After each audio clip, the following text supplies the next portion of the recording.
Olá, crianças! Hoje nós retomamos as nossas aulas de metodologia. Eu sei que nós tivemos aí um bom tempo distantes. Vocês fizeram algumas atividades em outras disciplinas, né? Nós tivemos o nosso feriado aí no meio dessa quarentena e agora nós voltamos com o conteúdo. Eu sei que está sendo desafiador, é um momento novo.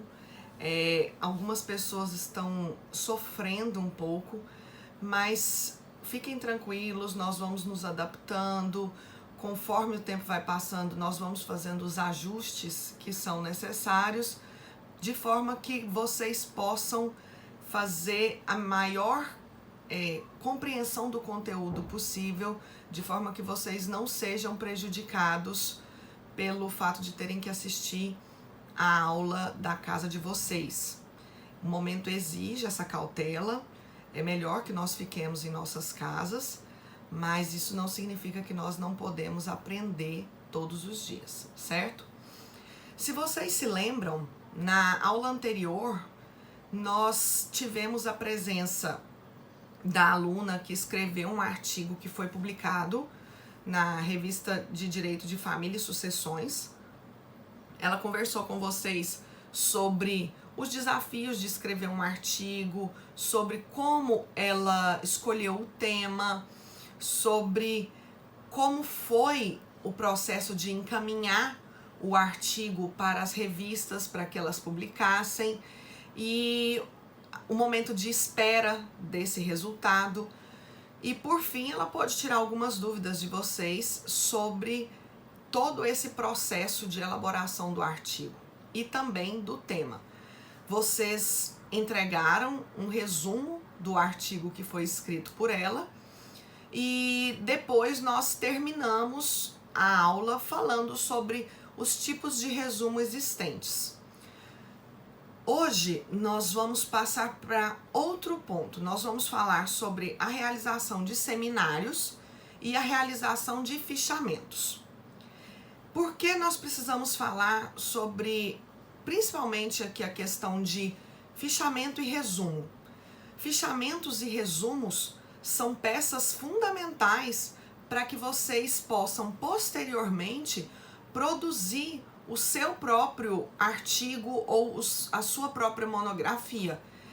É impensável uma pessoa produzir um artigo sem ter feito um fichamento, sem ter feito um resumo. E esses mecanismos nos auxiliam de forma que nós não tenhamos tanto trabalho na hora de elaborar o artigo ou a monografia, porque todo o trabalho árduo vai ter sido feito durante a leitura dos textos que vocês estão utilizando para subsidiar o artigo ou a monografia. Eu falo aqui em artigo e monografia porque são coisas que neste momento estão mais próximas de vocês, mas isso não significa que para a realização de uma dissertação ou de uma tese, vocês também não venham a se valer desses mesmos mecanismos, ok? E nós também precisamos falar de seminários, porque os seminários são muito utilizados dentro do ambiente acadêmico. Eles fazem com que os alunos precisem se reunir, precisem estudar determinado ponto, geralmente estabelecido pelo professor, e depois eles vão levar isso ao conhecimento do restante da turma. Então é importante porque você fraciona o estudo e toda a turma depois vai precisar entender aquilo que o aluno explica e vai participar de um debate, certo?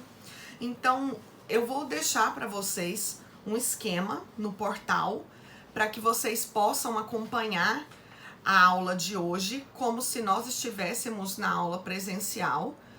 Todo aquele material que eu passo no quadro, vocês vão ter ele lá no portal para que vocês possam fazer as anotações de vocês, certo? Então não vai haver nenhuma mudança em relação a isso.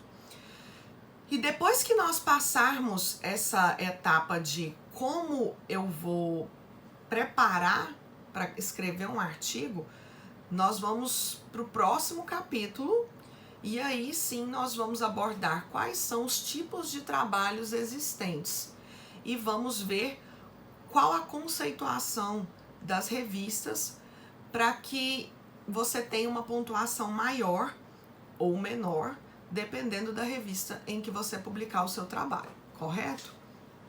Então vamos lá, vamos terminar o capítulo 1. No capítulo 1 nós estamos falando sobre a introdução à pesquisa científica e vamos abordar agora a realização de seminários. Qual que é o objetivo do seminário? É fazer com que se pesquise determinado tema, se aprenda aquele tema e passe esse conteúdo para os demais. É muito utilizado dentro do meio acadêmico.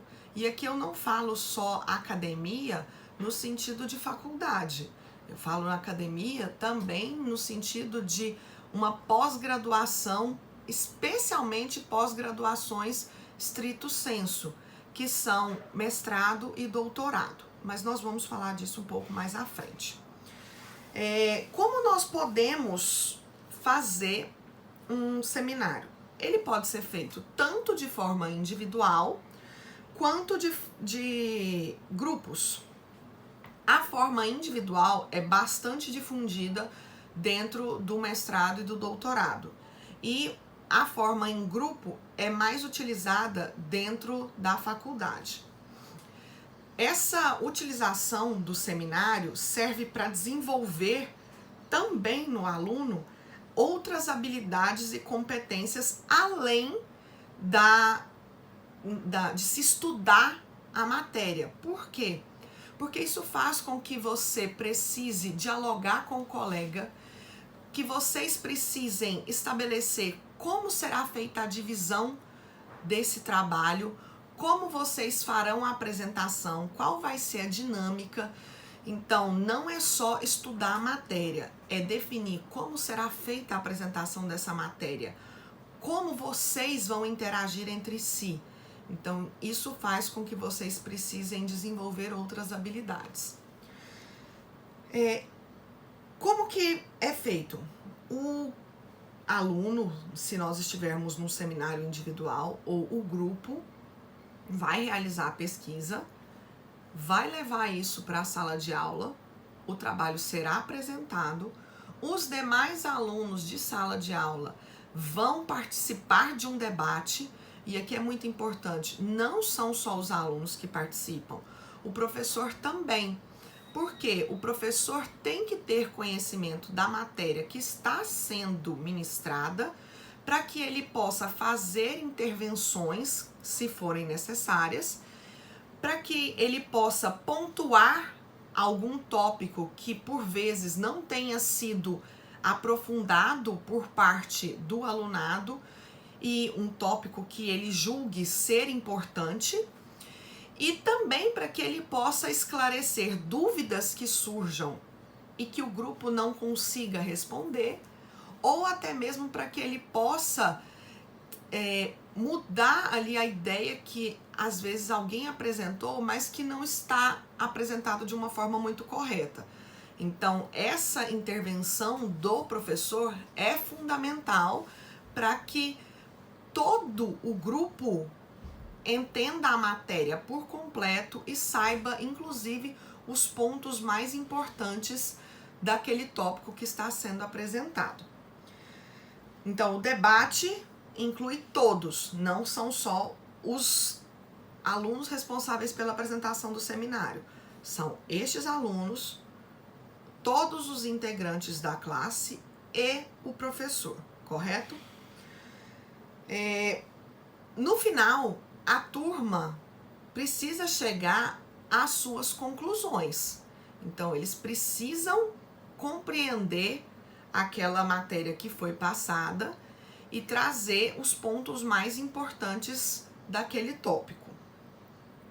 No seminário em grupo, o professor pode determinar dinâmicas diferentes. Como assim?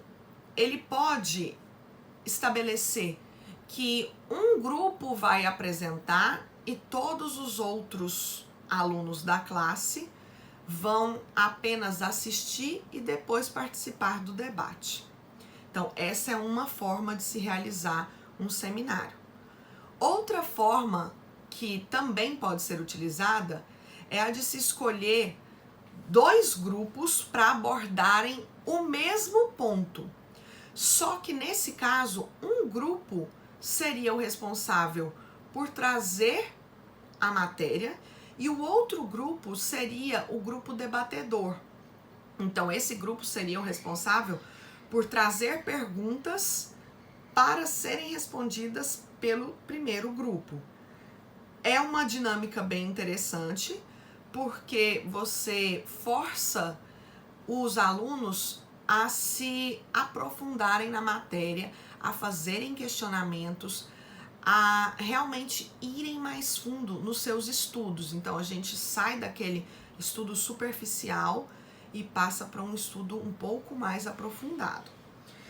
É muito importante aqui que nós nos atenhamos a um fato que eu já falei no tópico passado, quando nós falamos de resumo crítico. Da mesma forma que esse grupo debatedor vem, às vezes, para fazer alguma crítica àquilo que foi falado, essa crítica tem que estar relacionada à matéria, ao conteúdo, e não em relação às pessoas que estão transmitindo o conteúdo. Nós não estamos aqui para julgar os alunos, nós estamos aqui para obter informações sobre a matéria. Então, as críticas precisam ser realizadas em relação à matéria. Ou, por exemplo, nós entendemos que o assunto poderia ter sido melhor abordado se fosse feito, por exemplo, mediante slides, ou se fosse entregue para o grupo todo um roteiro a ser seguido. Se fossem apresentados vídeos, também seria mais fácil. Então, não é você criticar a pessoa, às vezes você apontar pontos de melhoria na realização desse trabalho. E também apontar críticas em relação ao conteúdo. Então, eu posso falar, o grupo apresentou o trabalho, mas ele se restringiu a abordar apenas o doutrinador X. Seria interessante que eles tivessem trazido também o que pensam os doutrinadores Y e Z, porque eles têm uma visão completamente diferente dessa que foi apresentada. E essa visão seria complementar. Então, vocês conseguem entender? Nós deixamos de fazer críticas à pessoa e apresentamos crítica ao conteúdo. Nós vamos fazer com que toda a sala possa crescer, porque a pesquisa foi feita por todos, certo? E também existe a possibilidade de o professor estabelecer um tópico e dividir esse tópico em subtemas que serão trabalhados por cada grupo. Então, também é interessante porque você traz todo o conteúdo de um tema específico, trabalhado por vários grupos, e esses conteúdos se complementam. Então, o aluno precisa saber o que o seu colega está falando, porque aquilo é fundamental para que o seu trabalho seja compreendido. Então, não é um trabalho separado. Todos precisam saber o que os outros estão falando, para que lá no final, o último grupo também consiga arrematar o assunto, certo? Vocês com certeza passarão por vários momentos de realização de trabalhos em grupo, farão diversos seminários ao longo da faculdade, e poderão observar as diferentes dinâmicas em cada seminário. Uma sugestão que eu faço para todos vocês é: não achem que assistir a um seminário é simplesmente ficar conversando durante o momento em que o seu colega fala e que isso não importa para você. Não é assim. Por quê? Porque o professor pode sim utilizar o conteúdo que aquele primeiro grupo debateu para apoiar a próxima matéria. Ele pode precisar do conteúdo do primeiro grupo para que o segundo grupo apresente. Então, não achem que você só precisa prestar atenção no seu seminário, no seu grupo. Não, todos são importantes e os conteúdos se complementam, tá? Então, é importante que vocês saibam disso, que nada é feito de forma que você só precise saber daquilo que você está apresentando. Você precisa entender todos os trabalhos que estão sendo apresentados. E você precisa também desenvolver a sua forma de criticar. Você precisa ter estudado para saber fazer críticas. As críticas que trazem melhora para as pessoas são aquelas de pessoas que estudaram e que sabem do que estão falando e que trazem um ponto de vista diferente. E nós sabemos que dentro do direito o que mais vai existir é divergência. Então, quanto mais preparado você estiver, melhor vai ser o resultado do debate, correto? Depois nós passamos ao estudo do fichamento. Eu já falei para vocês algumas vezes sobre fichamento e já falei como o fichamento pode facilitar a sua vida no momento da produção do seu trabalho científico. Eu sei que talvez algumas pessoas não consigam fazer ou achem que é uma bobeira, algo desnecessário, que é um trabalho a mais a ser feito. Pelo contrário, a realização de um fichamento vai fazer com que o seu trabalho reduza no momento em que você precisar passar para a parte escrita do trabalho. Por quê? Quando eu faço o fichamento, eu consigo pegar todas as partes mais importantes daquele trabalho, seja esse trabalho um livro, seja um capítulo de um livro, seja um artigo científico. E eu consigo saber tudo o que tem de importante e quais partes poderiam ser utilizadas no meu trabalho. E isso evita que eu precise folhear livros o tempo inteiro durante a elaboração do meu artigo ou da minha monografia ou da minha dissertação ou tese, certo? Então vamos lá. Como que a gente faz um fichamento?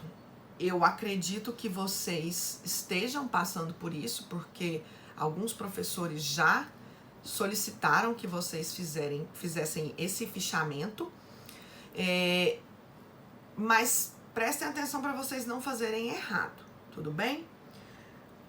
Nós já estudamos que resumo é quando você vai pegar toda a obra, principalmente quando nós falamos do resumo realizado na forma analítica, tá? O resumo analítico é aquele que vai trazer toda a informação principal que foi apresentada no trabalho de forma que você não precise ler isso de novo. Então, é o que a maioria das pessoas faz. Mas esse resumo não é fichamento. No fichamento, o que você vai fazer? Você vai separar as principais partes do livro. Então, não significa que eu vou conseguir compreender toda a obra, tá? Mas eu consigo saber onde, naquele livro ou naquele artigo, que eu vou encontrar aquela informação. O conteúdo inserido dentro das fichas do fichamento vai servir para várias coisas. Primeiro, identificar as obras. Porque uma das coisas que você vai fazer no fichamento é trazer a obra ou as obras de onde você tirou aquele conteúdo. Também vai ser utilizado para você conhecer o conteúdo de determinada obra. Você vai usar o que você colocou dentro do fichamento para poder fazer citações, e aí vocês vão ver mais à frente, quando nós estivermos estudando, tanto citações diretas quanto citações indiretas. Porque se você sabe o que o autor falou, se você tem ali a frase exata, você consegue reescrever aquilo que ele disse com as suas palavras. Então, o conteúdo do fichamento vai te auxiliar na realização de citações diretas ou indiretas. Também vai servir para você analisar o material que você tem e para você elaborar críticas, porque a partir daquilo que você selecionou, você consegue depois fazer a crítica sobre o que você leu. Você pode dividir o seu fichamento da forma que ficar melhor para o seu propósito. Então, por exemplo, se eu estou fazendo um fichamento de uma obra, pode ser ideal eu fazer o fichamento de uma obra inteira sozinho. Mas se eu estou preparando para um trabalho científico e eu vou precisar inserir o conteúdo que está espalhado em diversas obras, talvez neste caso seja mais fácil para você fazer o fichamento por tema que está sendo abordado. Então vamos imaginar o seguinte: você vai fazer um trabalho sobre violência doméstica, certo? E você quer falar sobre o aumento da violência doméstica, e você quer falar também sobre a criação de novas leis no Brasil como forma de combater essa violência doméstica. Vamos imaginar que você faça a divisão do seu artigo da seguinte forma. Primeiro, você traz a construção histórica. Então, o seu primeiro capítulo vai ser sobre violência doméstica no mundo. Então, você vai ter esse primeiro ponto. No segundo ponto, você vai falar sobre medidas internacionais de proteção à mulher contra a violência doméstica. E no terceiro capítulo, você vai falar sobre legislação brasileira e a proteção à mulher contra a violência doméstica. Então, nós temos 3 capítulos, correto? Para facilitar, o que você pode fazer? No primeiro capítulo, que é a parte histórica, você pode fazer um fichamento só sobre coisas históricas que você leu. Porque você não vai ler só uma obra, você vai ler várias obras. Então, o que você achou de interessante naquelas obras, você vai marcando e vai colocando no seu fichamento. Quando você for fazer a parte escrita, você já tem ali dentro desse fichamento tudo o que você leu sobre parte histórica da violência contra a mulher. Então você não vai precisar voltar aos livros, voltar aos artigos todas as vezes. Você pega só aquele fichamento que aborda a parte histórica de violência contra a mulher. Entenderam? O quanto isso vai facilitar para você na hora de elaborar o seu trabalho? Então, você pode dividir por assuntos ou você pode dividir por obras, tá? Vai depender, aí o critério vai ser seu. Você vai ter que ver como vai ficar mais fácil para você. Se você estiver planejando só um trabalho específico, talvez esse dividido por tópicos seja mais fácil. Mas se você estiver planejando ter os pontos mais importantes de cada obra que você lê, talvez seja melhor você fichar cada obra que você lê. E aí aqui eu quero novamente fazer uma sugestão. Eu vou deixar bem claro que eu não estou recebendo nada para isso, que eu não sou patrocinada pela Amazon, nem pelo Kindle, mas é uma dica de coisa que pode facilitar a sua vida. Alguns alunos já até compraram o Kindle depois do que foi falado em sala de aula e puderam comprovar que realmente facilita a vida. Dentro do Kindle, e aqui se você não quiser comprar o leitor de livros, você pode simplesmente baixar o aplicativo para o seu celular, para o seu tablet, para o seu desktop ou para o seu laptop, ele cabe em qualquer um deles. Você vai baixar o aplicativo e por lá você pode comprar livros. É muito importante a gente sempre estabelecer o seguinte: os livros costumam ser muito mais baratos do que os livros físicos. Ai, professora, mas eu amo livro físico. Eu também, tá? Eu tenho muitos livros, muitos. Para vocês terem uma ideia de o quanto eu amo livros, essa é só uma parte da minha biblioteca, tá? Eu adoro cheirar livro, eu adoro quando eu pego um livro novo, poder fazer as minhas marcações nele, mas o leitor digital também te traz muitas facilidades, muitas mesmo. Você pode fazer marcações com cores diferentes, se você estiver fazendo isso dentro do aplicativo para os tablets ou para os computadores. Dentro do leitor não tem como, porque o leitor é só em preto e branco. Mas nos outros aplicativos você pode escolher a cor que você quer sublinhar. Então você faz o destaque e ao terminar o destaque, você, por exemplo, eu termino a obra, você exporta essas notas e você pode escolher se quer exportar em PDF ou se quer exportar em Excel, para o Excel, e você vai ter tudo o que você achou de importante naquele livro. Prontinho, o fichamento feito para você. Ele vai trazer para você no cabeçalho qual que foi a obra que você leu. Ele coloca uma figurinha com a capa do livro para você saber qual era o livro que você estava lendo.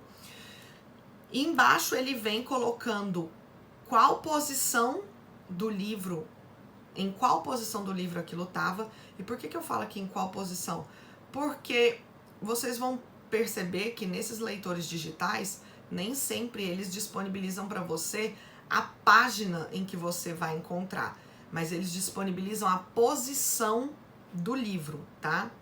Então, coloque em que posição do livro você encontrou aquela citação e depois ele coloca toda a parte que você sublinhou.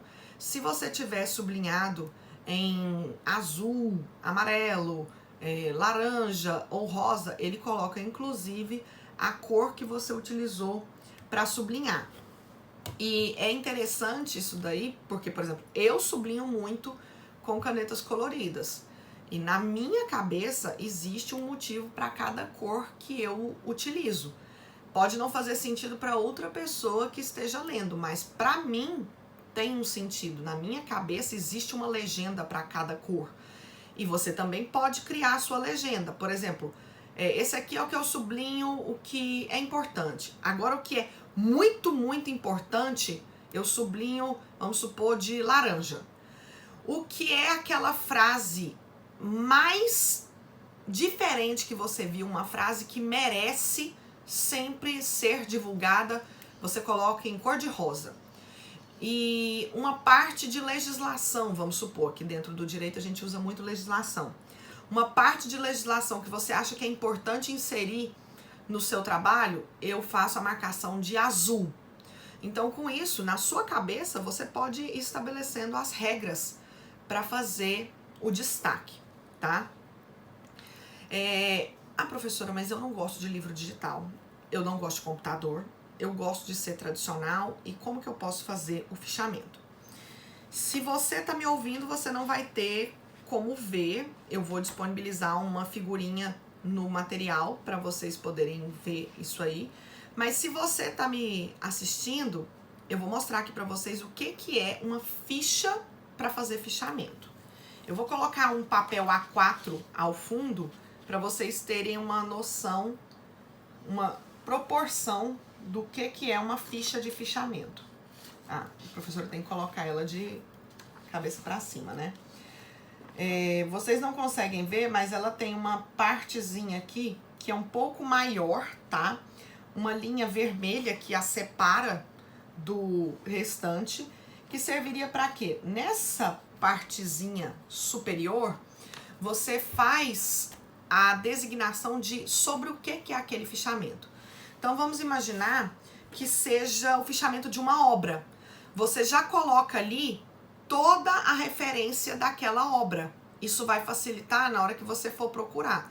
Então, vamos imaginar que eu esteja fichando a obra do Rousseau, que eu acredito que seja a obra que vocês estão fazendo fichamento. Então, você vai colocar Rousseau, vírgula, Jacques, ponto, certo? Depois, você coloca o nome da obra. Aqui eu já tô falando da gente fazer como a gente faz referência bibliográfica normal, tá? Depois você coloca quem fez a tradução. Por quê? Porque dependendo do tradutor, a fala pode estar traduzida de forma diferente. Rousseau, como vocês podem perceber pelo nome, não era brasileiro, tá? Então isso precisou ser traduzido para o português. Quem fez a tradução? Então você coloca tradução, aí você põe o nome do responsável pela tradução. Depois você vai colocar essa obra aí, tá em alguma edição, assim, é primeira edição, segunda edição, terceira edição? Se tiver, você coloca qual o número da edição. Depois você vai colocar qual a cidade em que essa obra foi impressa, tá? Então aqui vamos supor que a obra seja impressa na cidade de São Paulo. Então vamos pôr São Paulo. Uma das versões que eu vi de alguns alunos, a obra era da editora Martin Claret. Então você coloca São Paulo, dois pontos, Martin Claret, vírgula, que ano que é a sua obra? Então o de alguns era de 2002. Então você põe lá 2002. E aí depois você coloca o número de páginas. Então vamos supor que o livro tenha 100 páginas. Então você põe 100p, ponto, tá? Com isso você tem toda a informação da sua obra. Ah, professora, mas eu não quero fazer o fichamento de uma obra inteira. Eu vou fazer o fichamento de um tópico que eu vou utilizar dentro do meu trabalho científico. Então você vai colocar aqui qual que é o ponto desse trabalho que você vai utilizar. Então eu estou falando sobre aspectos históricos da violência doméstica. Então eu sei que tudo que estiver aqui você pesquisou em diversas obras e tudo ali está relacionado à parte histórica de violência doméstica. Mas, e nesse caso, como é que eu vou fazer? Nesse caso você não vai ter aqui só o que foi mencionado em uma obra, você vai ter pesquisado em diversas obras. Com isso, você precisa indicar ao final todas as obras que foram utilizadas para essa pesquisa. Porque se você vier a utilizar algum dos tópicos que você colocou ali, você precisa saber fazer a referência a esse tópico, tá? Você precisa saber que, isso estava na obra do Conrado Paulino. Então, você vai procurar ali a obra do Conrado Paulino, você vai achar aquela informação, tá bom? O que é muito importante disso daí? Você arquiva, tá? Hoje eu sei que muitos vão preferir fazer esses fichamentos no computador. Então, o ideal seria que você selecionasse uma pasta específica para os seus fichamentos, de forma que no futuro você não precise ler toda a obra novamente para ter acesso aos pontos principais, àquilo que você leu e achou mais importante, tá? Então, minha sugestão, primeiro de tudo, se você não é tecnológico, tenta abraçar um pouco a tecnologia, porque ela tem muito a nos oferecer. Tem muita coisa legal que facilita a nossa vida nessa área tecnológica. Minha primeira sugestão, vá para as nuvens. Então, o que você tem? Você tem um e-mail do Google? Tudo bem, cadê o seu Google Drive? Comece a criar pastas de informações importantes dentro do seu Google Drive. Professora, eu não tenho Google, eu não gosto do Google, eu uso a Apple. Tudo bem. Dentro da Apple você também tem a sua cloud, acho que é a iCloud. Então, dentro da sua nuvem, cria lá uma pasta, fichamentos, ou uma pasta, faculdade. Eu sugiro que você coloque fichamentos e você vai inserindo os fichamentos por obra, porque esse não vai ser o primeiro livro que vocês vão ler na faculdade, vocês vão ler vários.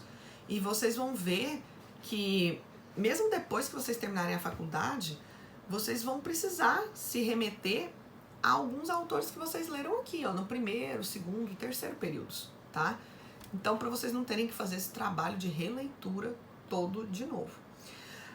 Mas eu também não gosto, eu não tenho nada da Apple. Tá, a Microsoft também possui a sua nuvem. Eu também não tenho, gente. Então, Dropbox, você pode colocar tudo lá no seu Dropbox. Todos eles têm um limite de arquivos que eles podem suportar de forma gratuita, e ultrapassando esse limite você paga uma quantia que não é absurda, dependendo de alguns, para poder fazer o seu armazenamento nas nuvens. Benefício do armazenamento nas nuvens: você altera o arquivo ali, ele vai salvar em todos os locais em que você tem aquilo salvo. Então, por exemplo, vou dar o meu exemplo. Eu tenho 2 tipos de armazenamento nas nuvens. Eu faço armazenamento nas nuvens pelo Dropbox e pelo Google Drive. Eu tenho todos eles no meu desktop, no meu laptop, no meu tablet e nos meus celulares, tá? Então, 5 lugares aí que eles estão disponíveis. Se eu fizer uma alteração no meu desktop, essa alteração, se eu fizer ela dentro da pasta do meu Google Drive ou dentro da pasta do meu Dropbox, ela salva automaticamente lá nas nuvens. E essa mudança também vai ser disponibilizada em todos os outros dispositivos em que eu tenho o meu Google Drive ou o meu Dropbox. Então, isso facilita demais. E em tempos contemporâneos, é complicado você querer ter um arquivo salvo só num pendrive ou salvo só naquele computador. Gente, imprevistos acontecem.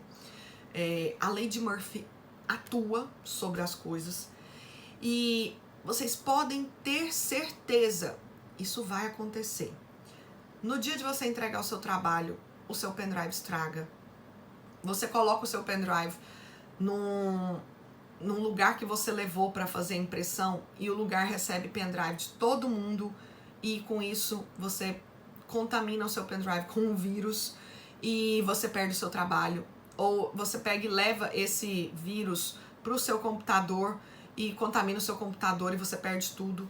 Então, não fiquem confiados só, tá no meu computador ou tá no meu pendrive. Não, levem para as nuvens, porque isso evita que, se acontecer qualquer incidente, você perca tudo que você fez. Vou dar 2 exemplos para vocês de coisas que podem acontecer.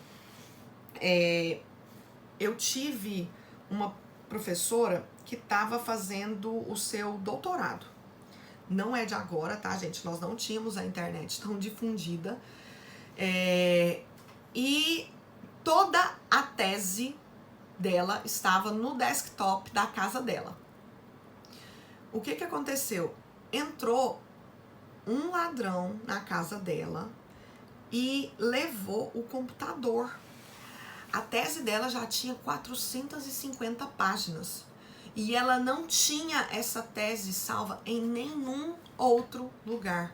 Ela quase ficou louca quando ela chegou em casa e descobriu que o computador dela havia sido furtado. Porque ela não sabia como ela ia reaver tudo aquilo que ela tinha escrito. Gente, 450 páginas, é muita coisa. É muita coisa. Vocês vão ter que escrever artigos aqui na faculdade e vocês vão ver que às vezes para sair 15 páginas é um sofrimento. Então vocês imaginem perder 450 páginas.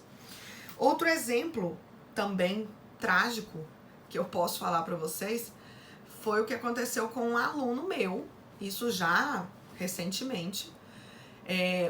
O TCC dele estava todo no laptop dele. Ele deixou o laptop dentro de uma mochila e ele foi resolver um assunto na rua e arrombaram o carro dele e levaram o laptop dele. Já faltava, se eu não me engano, uma semana para ele fazer o depósito do TCC e ele simplesmente não tinha o que depositar porque tudo estava no laptop. Então, gente, essas coisas acontecem. Suba tudo que você fizer para as nuvens. A professora, mas eu não gosto de nuvem. Tá, você não gosta de nuvem? Então salva tudo e manda para o seu e-mail. Você não precisa ficar apagando todo o seu histórico de e-mails. Cria uma pasta lá dentro do seu e-mail e manda para você mesmo tudo aquilo que você fizer. Então, de forma que se acontecer uma catástrofe de qualquer lugar, você consegue acessar o seu e-mail e ter aquela informação ali. Você não vai ficar refém de ter o computador em mãos, você não vai ficar refém de se o computador estragar, eu tô muito longe, não. Com o celular hoje a gente tem acesso ao e-mail, com o celular hoje a gente tem acesso à nuvem e isso vai facilitar demais a vida de vocês, tá bom?